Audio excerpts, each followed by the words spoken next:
أعوذ بالله من الشيطان الرجيم. بسم الله الرحمن الرحيم. آمن الرسول بما أنزل إليه من ربه والمؤمنون كل آمن بالله وملائكته وكتبه ورسله لا نفرق بين أحد من رسله وقالوا سمعنا وأطعنا غفرانك ربنا وإليك المصير. لا يكلف الله نفسا إلا وسعها لها ما كسبت وعليها ما اكتسبت ربنا لا تؤاخذنا إن نسينا أو أخطأنا.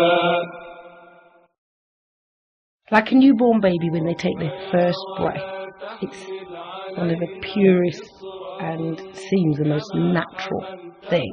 And when life's going and you hear that last breath, for me, when I'm praying and I'm totally in that zone, prayer feels like a beautiful conversation with your best friend. Comforting, warm, welcoming, protecting. I describe myself as a pagan. I practice witchcraft as part of that belief, and I work magic to undertake healing for people and pushing things along in life that need a little shove every now and again for folk when they come and ask me.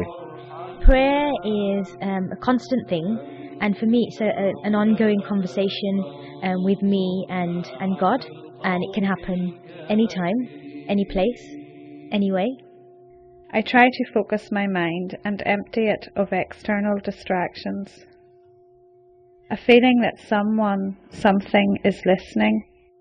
It's an affirmation, usually but not always silent. It's of my special relationship with my Creator. Green, bubble, circle, soothing silence, dance. it's like being submerged in the deepest and the warmest of seas or ocean. There's nothing else but you and the element, the energy. On a personal basis, I keep what we call the Sabbats, which are the 8 festivals of the year, which are based on partly on the Celtic and Druidic calendar, and partly on the sort of like the solar and lunar calendar. So that's my form of worship. I think it depends on the time and the place and where I'm at in my life as well. I think the times when I really have that connection is when I'm away from everything, and I'm able to really almost meditate and think and gather my thoughts and be away from absolutely everything. But then there's other times when you might be walking, down a road and you might see somebody who, for some strange reason, you feel like you have a connection with. And for that reason, when you're in your conversation with God and your daily life, that can also be a spiritual and uplifting thing as well. So I think it depends on where you're at in your life and where you are and what you're doing. Singing, looking at the stars at night, the beauty of nature.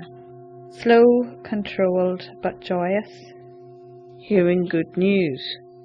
I will undertake ritual at request for people who are suffering from illness or need help in certain things. When you're submerged in water and you're swimming and you can hear the ocean, everything makes sense. Everything's just very tranquil and calming. So that's the sound. To heal others, the world, as well as myself, I rely totally on prayer for healing all sickness and all other discordant situations. It has never failed me. Prayer for me is talking directly to the goddess. I'm in daily contact with her in my own head, as it were, and asking for advice, asking for help, asking for blessing. Sometimes when I wake up for my morning prayers or when the late at night prayers, sometimes I don't feel like I'm on my own, and I don't know if that's a crazy, a bizarre supernatural thing. But sometimes I do feel like I'm not on my own. But generally speaking, when I'm conversating with God, I know that God is there.